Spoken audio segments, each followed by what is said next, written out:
Ontem nós concluímos o estudo de Colossenses.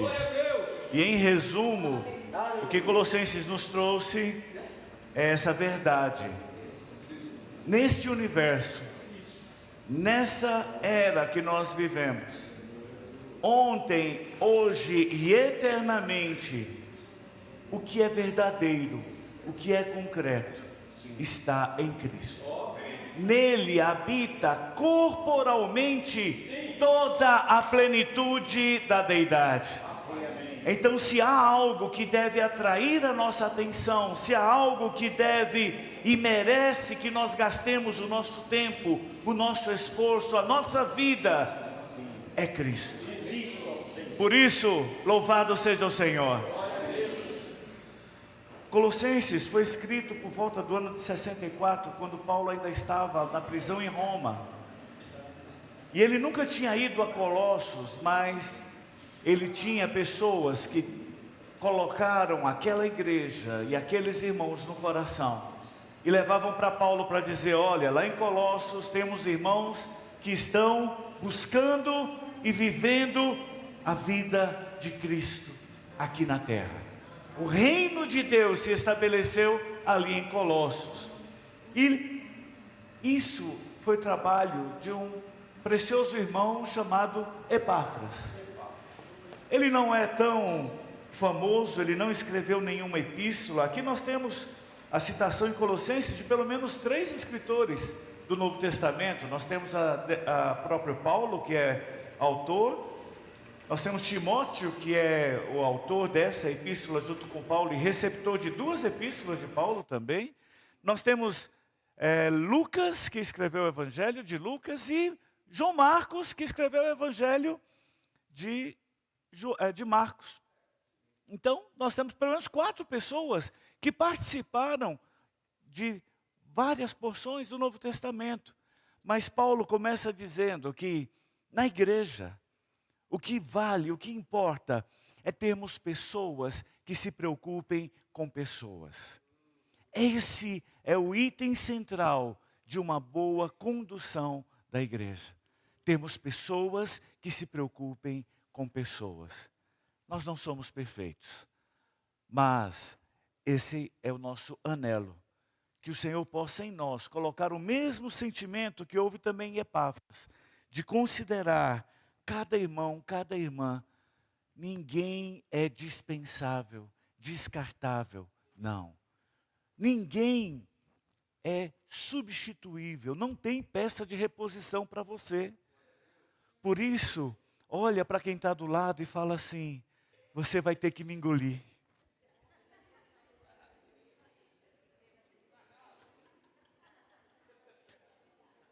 Não tem jeito. Quem trouxe você para o corpo foi Cristo. E Ele mesmo declara que das mãos do Pai, ninguém consegue tirar você. Nem você mesmo consegue sair das mãos do Pai. Uma vez escolhido por Deus, você está com seu nome escrito no livro da vida. E Ele vai completar uma boa obra na sua vida até o dia do nosso encontro com Ele. Ele é fiel nas suas promessas. E Colossenses mostra essa fidelidade de Deus. A igreja de Colossos era uma igreja ativa, bem desfrutável. Só que ela se deixou levar pelos ensinamentos da filosofia, da religião, dos rudimentos. Algumas novidades apareciam e ela falou: puxa, que legal. Então quer dizer que se eu me esforçar, e se eu buscar, e se eu fizer isso, então eu vou conseguir ser um servo fiel do Senhor. E Paulo vem nessa epístola falar para os colossenses: por mais que você se esforce, por mais que você tente, você não tem capacidade para vencer o pecado. Você não tem capacidade para vencer a lei do pecado e da morte que está impregnada na sua carne, que você recebeu como herança dos seus pais. Desde a queda do homem ali no jardim do Éden até hoje, todos pecaram e carecem da glória de Deus, sem exceção. Por mais forte, por mais consagrado, por mais fiel que uma pessoa seja, se ele depender da sua carne, ele vai cair. Porque a nossa carne, ela é limitada. Mas graças a Deus por Cristo Jesus nosso Senhor. Porque a lei do Espírito da vida em Cristo Jesus nos libertou da lei do pecado e da morte. Há uma lei superior. E Colossenses, Paulo vem lembrar os colossenses do que é superior. E do que vale a pena nós considerarmos.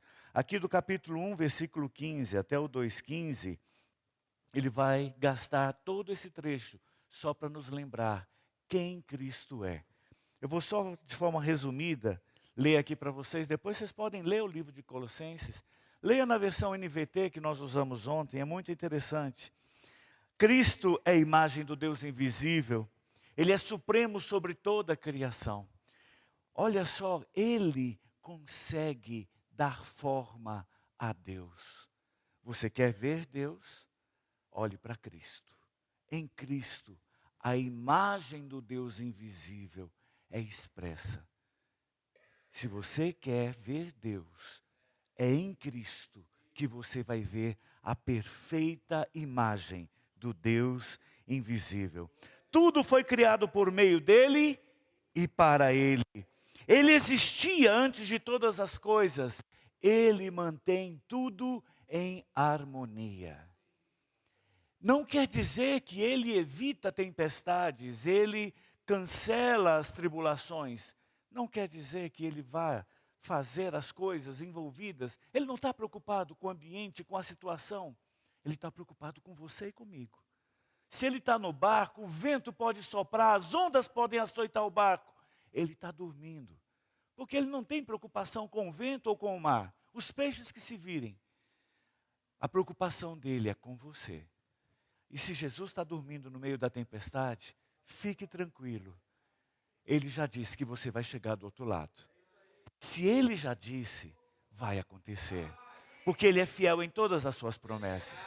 A questão não é você ficar preocupado se vai ser fácil ou se vai ser difícil. Apenas se preocupe em ver se Jesus está no seu barco ou não. Porque se ele está no barco, tudo vai muito bem. E passa o temporal.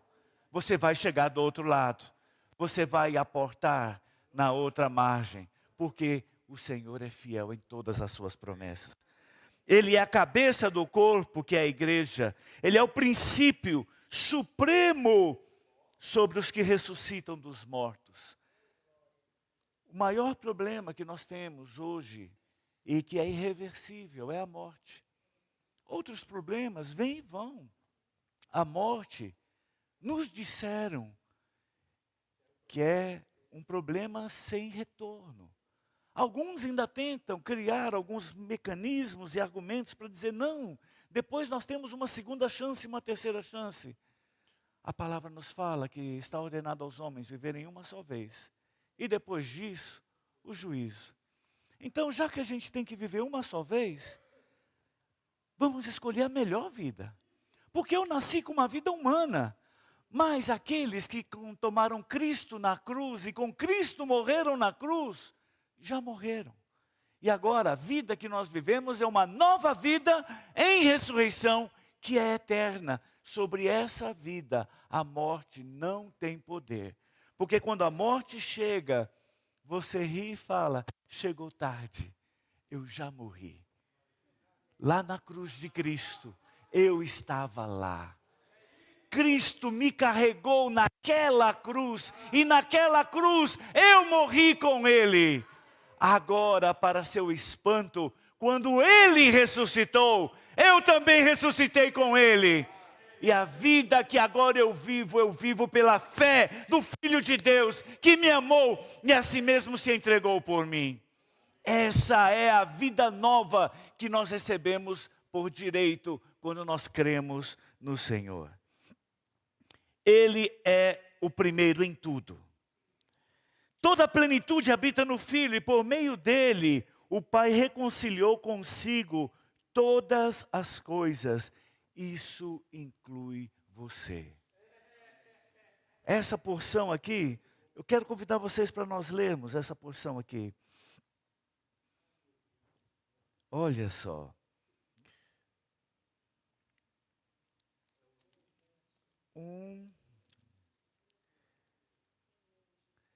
21. 1:21, na versão NVT. Eu vou começar do 20. 19. Pois foi do agrado do Pai que toda a plenitude habitasse no Filho. E por meio dele o Pai reconciliou consigo todas as coisas. Por meio do sangue do Filho na cruz, o Pai fez as pazes com todas as coisas, tanto no céu quanto na terra. 21. Isso inclui vocês, que antes estavam longe de Deus, eram seus inimigos, dele separados por seus maus pensamentos e ações. Agora,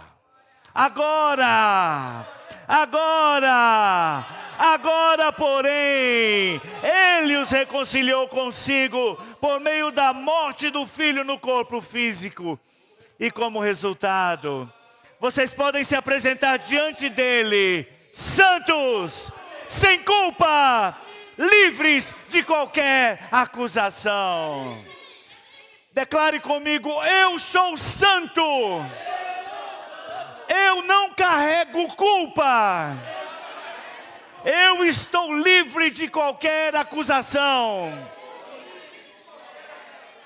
A Bíblia assim me diz. É a palavra do Senhor.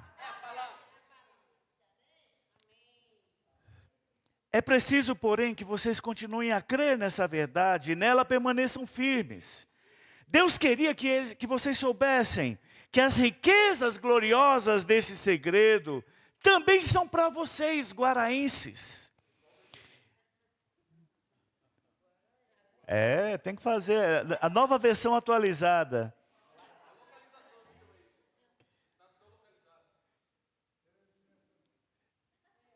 Isso.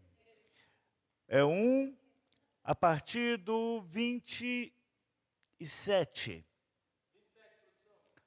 1:27. Pois Deus queria que eles soubessem que as riquezas gloriosas desse segredo também são para vocês, os gentios. E o segredo é esse, olha, vou contar o segredo, olha o spoiler.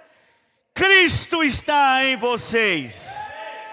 Cristo está em vocês, o que lhes dá confiante esperança de participar da sua glória.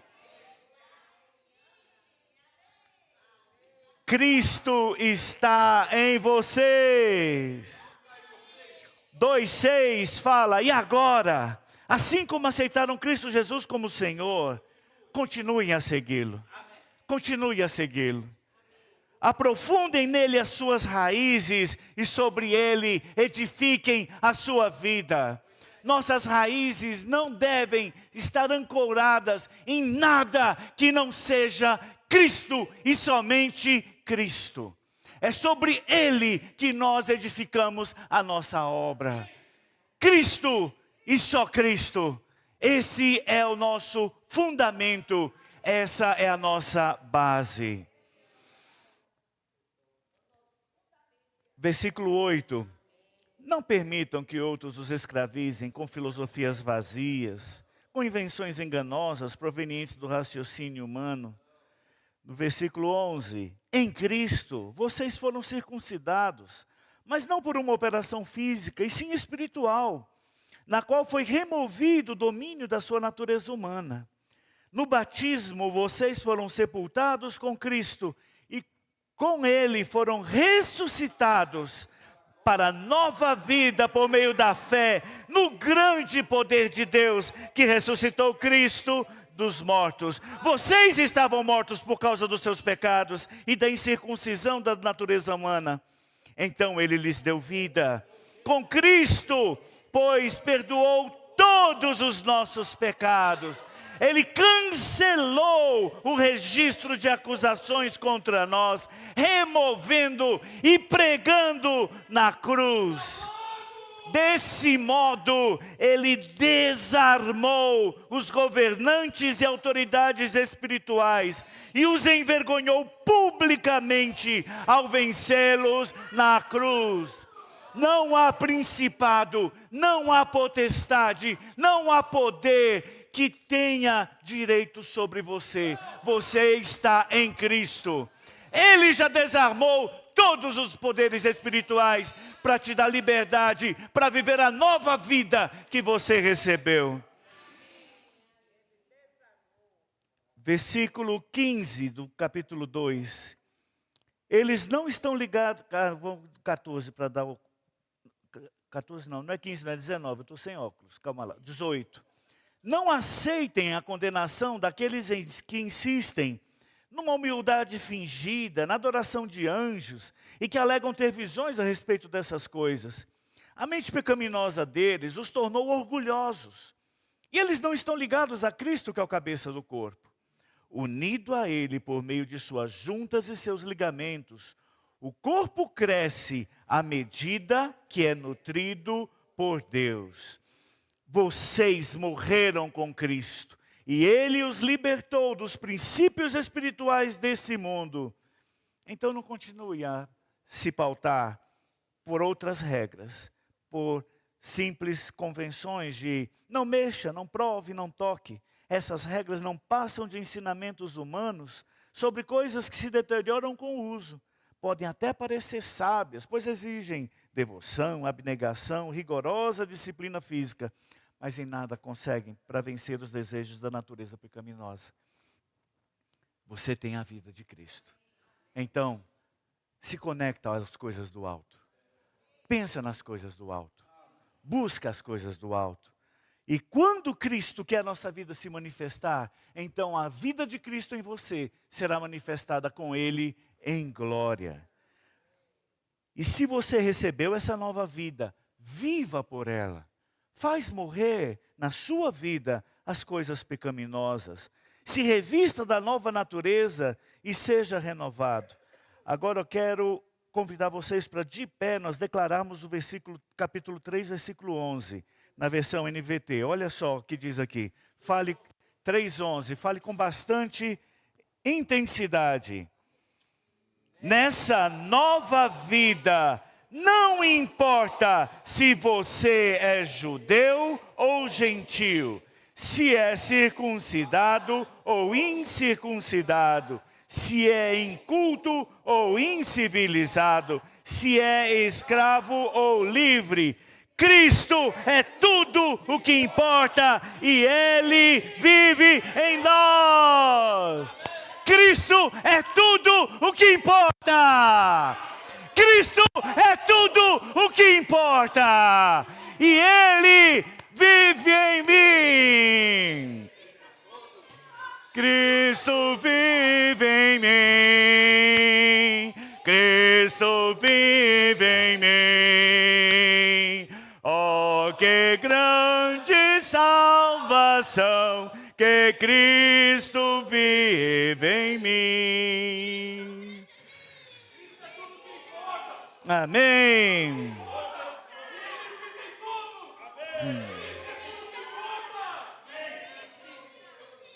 Colossenses 3:16 complementa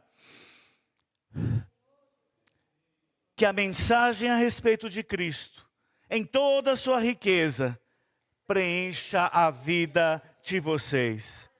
Ensinem e aconselhem uns aos outros com toda a sabedoria. Cantem salmos, hinos e cânticos espirituais, com o coração agradecido. E tudo o que fizerem ou disserem, façam em nome do Senhor Jesus, dando graças a Deus o Pai, por meio dele. Depois fala, no relacionamento conjugal, Cristo vive em mim. No relacionamento familiar entre pais e filhos, Cristo vive em mim. No relacionamento profissional, laboral de patrão, empregado, Cristo vive em mim. Aonde eu estiver, o reino de Deus chegou ali, porque Cristo vive em mim. E nele está toda a autoridade sobre todas as coisas. Mesmo calado, eu sou representante do reino dos céus, nesta terra, porque Cristo vive em mim. E aqui Colossenses fala, olha, vocês nunca receberam a visita de Paulo, nunca tiveram um encontro com Paulo, mas vocês têm um monte de batatinhas que descobriram esse segredo, Cristo vive em mim. E aí vai, tem Epáfras, tem Tíquico. Você sabe a história de Tíquico? Não, nem eu. Não tem problema, mas para a igreja em Colossos ele fez diferença. Ele ajudou os irmãos a entenderem esse mistério. Quem mais? Aqui é Onésimo, presidiário, fugitivo, réu confesso de ter roubado a casa do irmão da igreja em Colossos.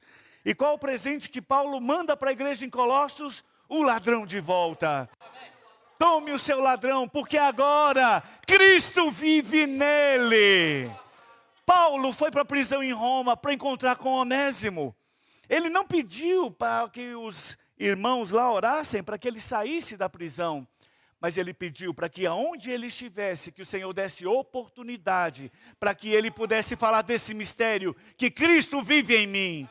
Eu não preciso ficar reclamando da condição e da conjuntura em que eu estou. Eu preciso, naquela condição e naquela conjuntura, aproveitar oportunidades para declarar esse segredo. Cristo vive em mim. Cristo vai voltar. E eu estou aqui para falar do amor de Deus.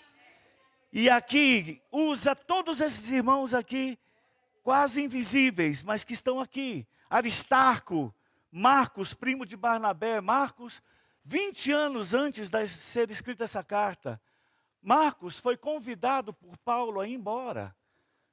Porque no meio da viagem, ele desistiu. Ele não aguentou o tranco. Ele, jovem, viajando, com naufrágio, com briga, o pessoal querendo tacar pedra na gente. Não, vou para a casa da mamãe. A casa da mamãe é mais seguro. Aí, no meio da viagem, ele pegou o primo dele, Barnabé, e pegou Paulo e falou, tchau para vocês, vou para a casa da mamãe. E ele conseguiu chegar em casa, ele tinha vale transporte, chegou em casa e voltou. E aí, depois que fizeram a viagem missionária e voltaram para lá, aí o Senhor falou, vamos lá de novo, vamos visitar agora as igrejas por onde passamos, para ver como é que os irmãos estão. Aí Barnabé, vamos levar João Marcos. E Paulo falou assim, comigo nunca, comigo não. Falhou comigo, me decepcionou, fora, não quero saber dele. Paulo era assim. Estava certo ou está errado? Estava certo. Quando você faz um planejamento para uma obra, imagina só o Bruno fazendo um planejamento de uma obra e no dia que ele precisa começar a trabalhar na fundação, está ali com os pedreiros, com o material, com a matéria-prima, o operador da furadeira falta. Acontece. E aí, se eu não tenho uma pessoa que assuma aquela função, prejudica o andamento da obra, prejudica tudo. Paulo tinha razão de estar chateado com ele? Tinha. Só que ele esqueceu de uma coisa. O Senhor não desiste de ninguém. O Senhor se importa com todos. E Barnabé, ele era alguém imbuído desse sentimento. Eu não abro mão de ninguém.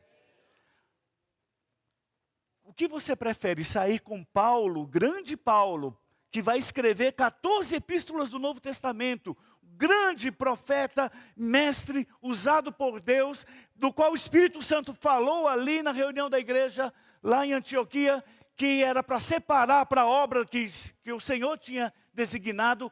Você vai abrir mão daquele Paulo para ficar com João Marcos, fujão, mimado. Barnabé abriu mão do grande Paulo, porque ele ainda queria investir no desprezado João Marcos. E João Marcos foi útil. Barnabé trabalhou nele, se separou de Paulo, trabalhou só nele. Paulo cuidava de igrejas e de multidões. Barnabé escolheu cuidar de uma pessoa. Mas essa uma pessoa foi útil no ministério de Pedro, ajudou Pedro ali nas suas 2 epístolas. Foi útil no ministério de Paulo, porque Paulo recebeu de novo, e aqui ele fala, olha, não apenas Marcos está comigo, ele me é útil aqui, mas eu vou dar uma dica para vocês. Se ele passar por aí, agarra o homem e segura a bênção, porque esse homem, ele é abençoado por Deus, ele é ungido, ele é útil na obra. Então, se ele passar por aí, recebam ele bem, acolham ele bem. Não faça igual algumas pessoas que ficam desprezando e jogando fora. Sejam diferentes, acolham aqueles que estão operando na obra. Essa foi a palavra que Paulo deu para Timóteo, para João Marcos. Quem mais? Jesus chamado justo. Afora o outro Jesus, é a única vez que esse Jesus é citado aqui. E quem é ele? Eu não sei. Mas se você perguntar para a igreja de Colossos, eles sabem. Eles sabem. É alguém que tem cuidado de mim. E mais, esse aqui são os judeus. Ainda tem os gentios também. Colossos era uma igreja de gentios. Tinha Epáfras, tinha Lucas, o médico que vai escrever o Evangelho de Lucas.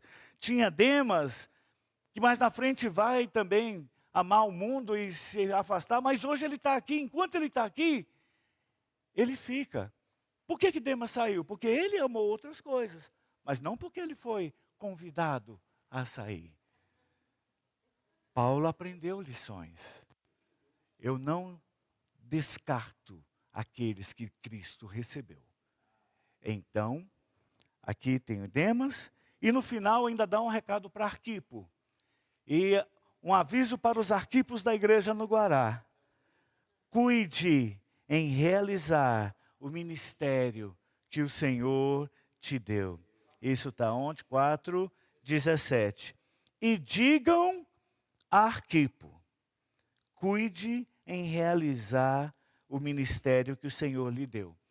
Olha bem sério para quem está do seu lado e fala, cuide em realizar o ministério que o Senhor te deu.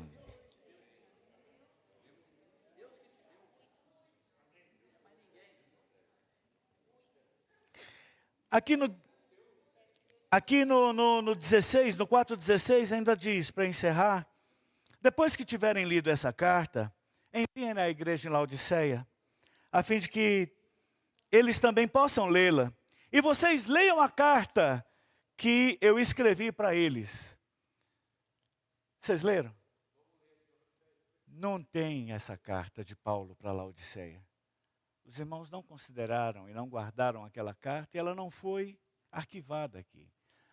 Mas o Senhor não desiste nunca e não abre mão de ninguém.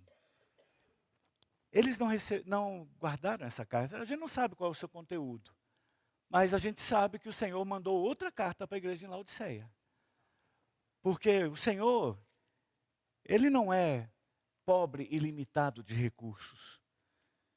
Se faltar, se não receber a epístola de Paulo, Ele manda a epístola de João. Se não receber a epístola de João, Ele manda o jumento. Se não ouvir o que o jumento fala, Ele pede para o jumento dar um coice. Mas a palavra do Senhor vai alcançar o seu objetivo. Deus, Ele é muito sério nas suas determinações. E uma vez proferida uma palavra, Ele não volta atrás nela. Ela vai chegar ao seu destinatário. Então, às vezes nós ficamos falando, Senhor, mas e se a pessoa não estiver ouvindo o que o Senhor está falando? Não se preocupe, Deus é fiel e a palavra dele não volta vazia. João mandou uma carta para a igreja em Laodiceia, lá em Apocalipse capítulo 3, versículos a partir do 14. Escreve essa carta ao anjo da igreja em Laodiceia. Esta é a mensagem daquele que é o Amém, a testemunha fiel e verdadeira, a origem da criação de Deus. Eu sei de tudo o que você faz. E eu sei que a sua natureza é o seguinte, eu desejaria, você não é nem frio, nem quente. Basicamente é um adolescente, mas pelo menos. Você não é frio nem quente, mas pelo menos eu vou na reunião de domingo. Não é frio nem quente, mas pelo menos eu oro na hora das refeições. Essa vida mais ou menos mediana é a vida de Laodiceia. tendo acesso a riquezas, tendo acesso à profundidade, tendo acesso ao mistério e ao segredo de que Cristo habita em mim, escolheu viver uma vida tranquila, uma vida morna, que nem ferve nem congela, mas está ali. Mas pelo menos está aí, né? Eu desejaria que você fosse um ou outro, mas porque é como água morna, nem quente nem fria, eu vomitarei da minha boca. Você diz, eu sou rico e próspero, não preciso de coisa alguma, não preciso nem da carta de Paulo, não preciso. Nem vou guardar essa carta. E você não percebe que é infeliz, miserável, pobre, cego, está nu. Eu aconselho a comprar de mim ouro purificado pelo fogo, então será rico. Aproveita e compra também roupas brancas, para que não se envergonhe da sua nudez. Aproveita e compra colírio para aplicar nos olhos, a fim de enxergar. Eu corrijo e eu disciplino aqueles que amo. Por isso, seja zeloso e arrependa-te. Preste atenção. Estou à porta e bato. Se você ouvir a minha voz e abrir a porta, entrarei. Entrarei. E juntos faremos uma refeição como amigos. O vencedor, em outra versão aqui fala, o vitorioso se sentará comigo no meu trono. Irmãos, vitorioso, o que ele fez? Abriu a porta, deixou o Senhor entrar e sentou para comer com ele, como amigo. É difícil? Não. Exige sua força? Não. Exige arrependimento e exige retornar ao que fala na primeira epístola, na primeira carta de Apocalipse 2, retornar às práticas das primeiras obras. Esse fogo precisa voltar a arder. Aqui fala, que o Senhor fala que preferia que fosse frio ou quente. Por quê? Porque quando você está frio, e você olha para o espelho e fala, e reconhece, eu estou longe de Deus. Eu estou congelado. Você sabe a sua situação. E aí acontece o que aconteceu com o filho pródigo. Você cai em si e fala, na casa do meu pai tem comida em abundância. E aqui eu não consigo comer o que os porcos comem. Na casa do meu pai eu tenho calor, eu tenho acolhimento, e aqui eu não tenho nada. Quem está frio pode cair em si e voltar. Mas quem está morno, fica lá. Eu cuidei por 6 anos da minha sogra, enquanto ela, por conta da arritmia cardíaca, que era agravado por ela ter tido doença de Chagas, ela teve 5 derrames. No 5º derrame, ela ficou com paralisia do lado esquerdo. E aí ela passou a morar conosco. Por 6 anos eu cuidei dela ali. Quando eu vim me defrontar com os impactos dessa situação, dessa condição dela, foi quando eu estava voltando de Barra do Garças. A Núbia estava fazendo campo no SEAP lá em Barra do Garças. A Núbia tinha ido lá fazer o campo, eu mandei a minha sogra e a Rebeca, na época tinha 4 anos, 5 anos, elas foram lá para o campo, a Deja ficava lá na casa fazendo a comida para eles, que estavam na obra, no campo. Aí quando eles chegavam tinha comidinha, ela cuidava. Aí terminou o período de férias, eu fui lá, busquei, e estávamos voltando de ônibus. Quando a gente estava voltando, o coração dela começou a fibrilar. Parecia que ela tinha problema no estômago, mas era o coração que estava fibrilando. Ou seja, o coração ele é um músculo que tem que fazer esse movimento para bombar o sangue. Para ele ir desde o dedão do pé até o fio do cabelo. Ele tem que circular o corpo todo. Aí esse batimento que a gente ouve é o músculo fazendo assim, vamos lá, bora circular, ninguém parado. Todo mundo andando. Mas aí chega um momento que ele está assim, será que eu fecho? Ou será que eu solto? O que é para fazer? Aí ele fica assim, ó, fica tremendo, nem fecha, nem abre. Isso é uma situação de mornidão. Ele fica indeciso no meio do caminho.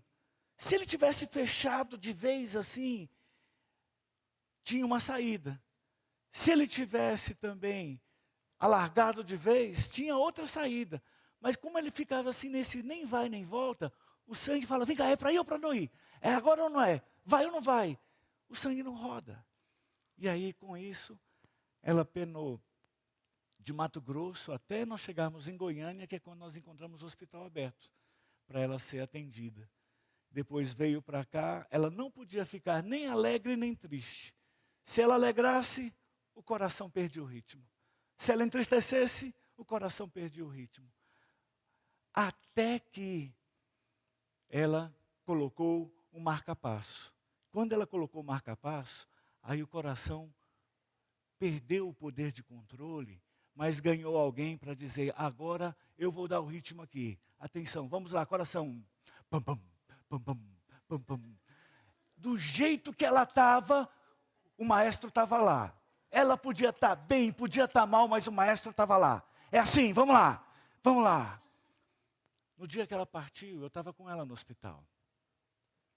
O corpo dela, a mente, o cérebro, descansou. Mas o coração continuou batendo.